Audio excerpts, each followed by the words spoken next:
Good morning and welcome back to my second channel.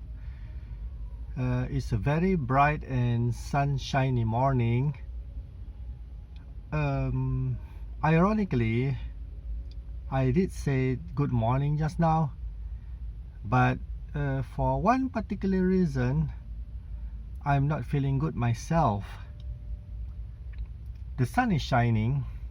It was raining quite heavily yesterday at during the evening, but today is sunshiny. The weather is so nice. Here I am parked at the famous recreation park that the community come to do their exercising and workout and mix around doing their Zumba. At the moment I'm hearing music that they are playing on their mini stereo system and they are exercising on it, but somehow I don't feel good myself. This feeling has been mingling in my mind for a few days now, like a couple of days. By the way, let me start with some technical sharing. Today I'm filming with my smartphone, the Sony Xperia XZ2 Premium, and instead of using my favorite Insta360 ONE X2 360-degree camera, I just want to test how it is after its usage for 5 years now. I've had it since 2018. It's been performing well. Aside of one of the speakers has burst, and now it is now emitting a crackling sound every time I play music or any podcast or listening to YouTube. But at least today I got to test the microphone as I'm doing this vlog. I purposely parked my car facing the sun because I think I need some sun rays. Maybe it's good for my skin, right? Okay, now back to my story. One particular reason that made me not feeling good this morning and a couple of days back, is that I miss my boy. I have a son. He's well over 20 now, in his 20s, and sooner or later he's going to, of course, he's going to build his own family and he's going to live, he's going to live with his own family and not living together with us. And even before he right now he hasn't got his own family yet, but of course it's going to happen sooner or later. But it seems like there is a gap between him and me and my wife, his mother. I miss the old small boy during the first day that I hold him in my arms, the day he was born, and when he turns 1 and he plays around in his playpen, in his baby cot. And I still remember where I gave him a piece of chocolate and he messed around with it, having fun with it, enjoying it, and the whole playpen got smolded in chocolate mess, with his face and lips and hands covered with chocolate. And it was a fun moment. We are not angry or mad at him. We find out that that's cute and adorable. And when he reaches like 3 or 4, we brought him around Malaysia, and I don't think he remembered anything from that trip. It was a 5 days trip, driving around Malaysia from Johor Bahru up to Pulau Pinang, Cameron Highlands, KL, Malacca, and Perak, those kind of places that is suitable for a family. And now he's suddenly out of, it just feels like it was yesterday, and now he's well over 20, in his 20s, and starting to know ladies around, potential potential candidate to be a wife, and I hope that he will find a good one. Yeah, I miss that boy, but I can't, it is impossible to see him again. But of course, as a Muslim, in heaven, when I'm there, I can ask for anything, and the first thing that I'm going to ask is to meet that little boy of mine. Have fun with him,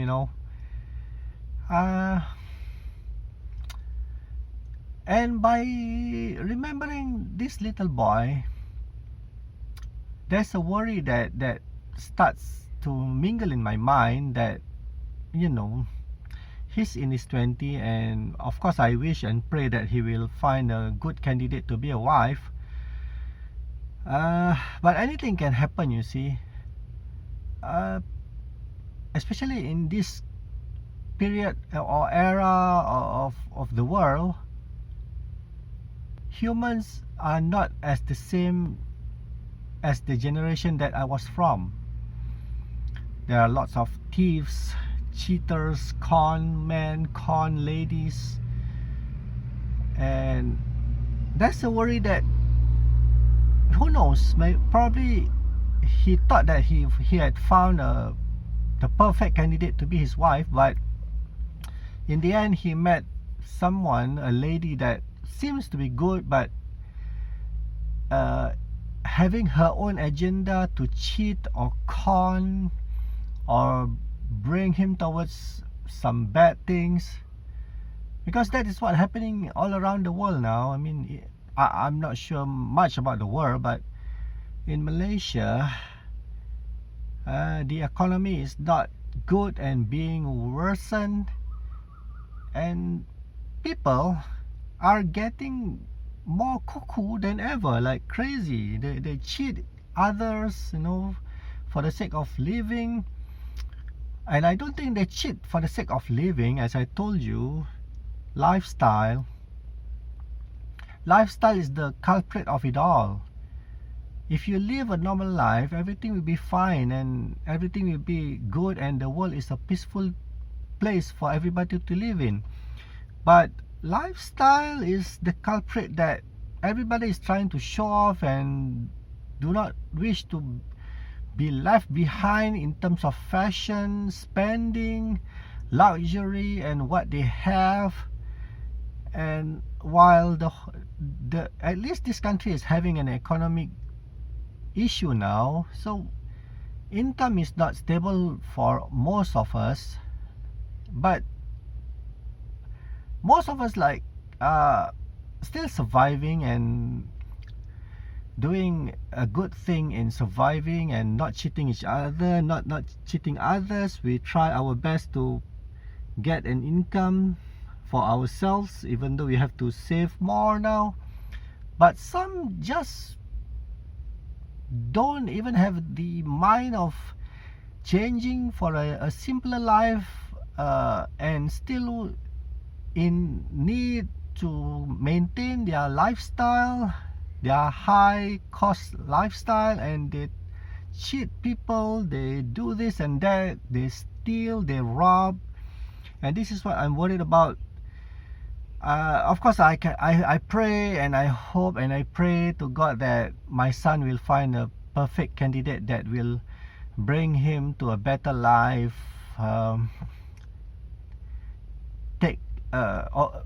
taking the task of taking care of him, because me and my wife as the parents, we have did our best, even though it's not the best in the world, but we did our best. We gave him education and make sure that he got a good job, and he has his own car, even though it's not big, but it's new and it's doesn't have any problem with it. He can go anywhere, enjoy the world, go to work, commute every day to work, and safely, comfortably, you know. But then I pray and hope that he will find the perfect candidate to be a wife. I hope so. But yeah, today is not a happy topic that I'm talking to you about, and I think it's better for me to speak to you guys rather than other of my friends. As you know, I lost a lot of friends as I walk through the days in my life, and most of it is because, you know, I like to blame that they have changed to a bad person or monster instead of the friend that I knew from school or from my first earlier stages of my career days. Everybody changes, yeah. I won't blame them fully, completely, but or entirely, but I need to blame myself too, because everybody changes, and the needs and their expectation and the way the way I act to or react to life is different, because we are getting older, and physically we are getting tired, and mentally we are getting weak in terms of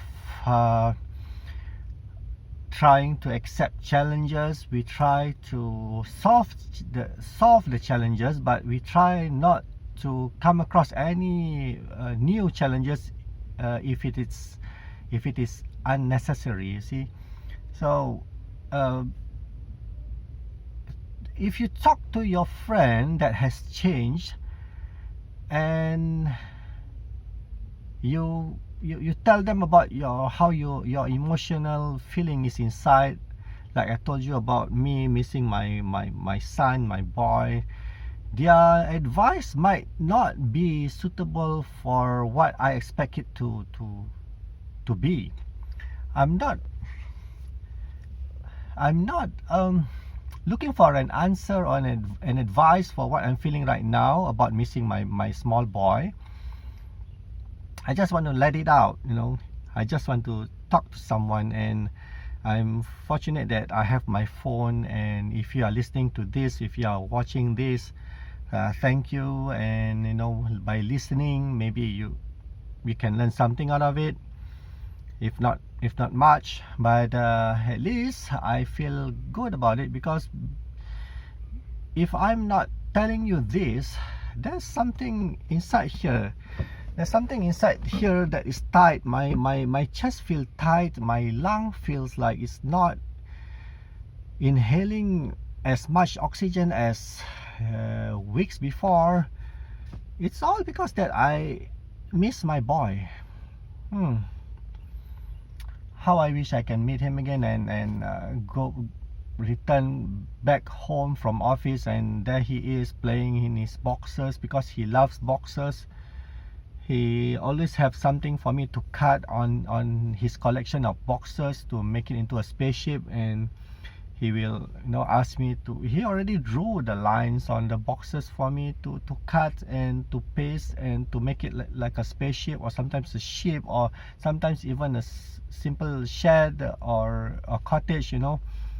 I miss those moments, but it all, you know, it's impossible to me to keep him as a boy, because that's the facts of life. Everybody grows up, and he already grew up.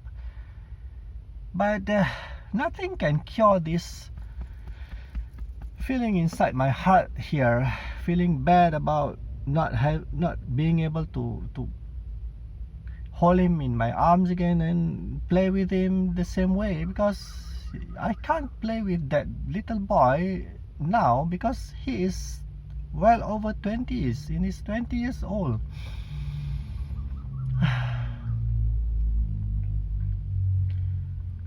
My friend, my good friend, my buddy, I can say, I wouldn't like to expose or disclose his name, but I did ask for his advice before. I think it was years ago, like more than 1 year ago, and he told me that from the country where he comes from, the culture is that when you already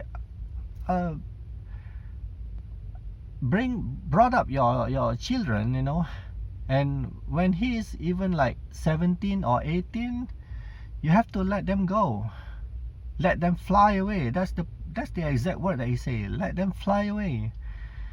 It's easier said than done, actually. It's a good advice. I'm not against it entirely, but to let our children fly away, we always have that concern that when he fly away, there's a net there that somebody put that can trap them, or even some hooligans having their slingshot and trying to shoot our children if they are flying, those kind of things.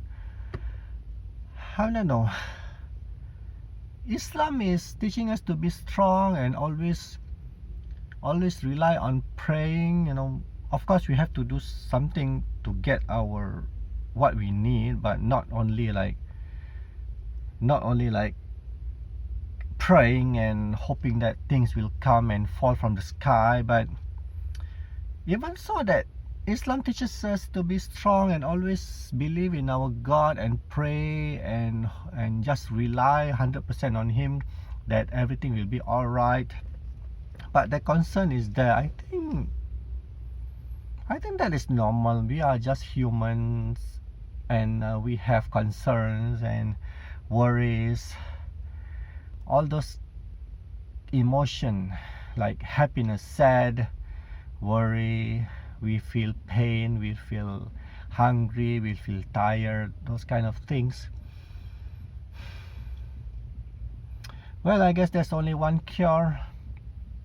I mean two. One is praying and talk to God, and he'll probably, no, he doesn't talk to us. He doesn't talk back to us the way another human being talk to us, because he's entirely another type of entity. He's the alpha, you know. Like you guys from the West, you say that probably we come from aliens, you know, alien nation, and we were dropped down here to this earth by aliens. And of course aliens doesn't talk to us the way we talk to each other on the surface of the earth, but we have to do that. We have to talk to our God, our creator. If you have a belief in creator, but everything is made by someone, right? Basically that's how everything goes. Somebody makes something. And one thing is some things cannot be cured, but we can divert our mind to not thinking much of it. And I'm glad that I have YouTube, and I'm so happy that I've been a YouTuber for 3 years ago now, maybe 4 years. Something to divert my mind from thinking too much about things that I can't settle. I cannot settle things, I cannot solve things, but I still keep worrying on it. That's ridiculous, right? But at least I have something to divert my mind on. So here I am doing YouTube and vlog, and hopefully that this second channel of mine that talks about emotion and what's beneath the flesh and blood will be somewhat beneficial to you guys that is listening to me. Yeah, before I go, maybe one advice to you guys who is now having your children and they are like toddlers and babies or younger than 4 years old. Please spend more time with them. Okay, don't think that you have too much of a time to do something else like fishing or golfing or playing football with your pals. But before you know it, your boy or your daughter or your girl will be like 7 or 8 years old when where they will be changing. They'll be changing and not the child that you wish you have like before they were 4 years old. So that's my advice for the day. Don't forget to spend your time with your children when they are younger than 4. That's the most precious time that you will have with your children. So, you know, with that, I would like to say thank you for listening to me, and I will see you in the next video. Cheerio and have a good day.